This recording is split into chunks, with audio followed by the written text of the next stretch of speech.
gempa ulah bae sabasa kali ngomong ieu kejadian alam.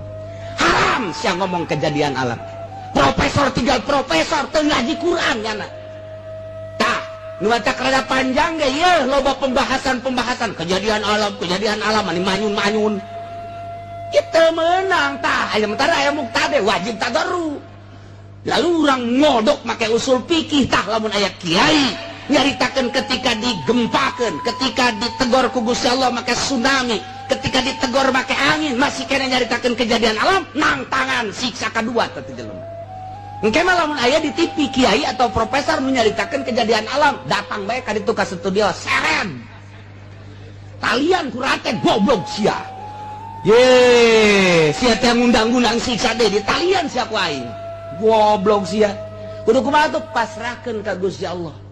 Cara Gus Dur teh kurang kumaha ahli pikirna ketika aya deuk muktade nya make ieu tah udah kejadian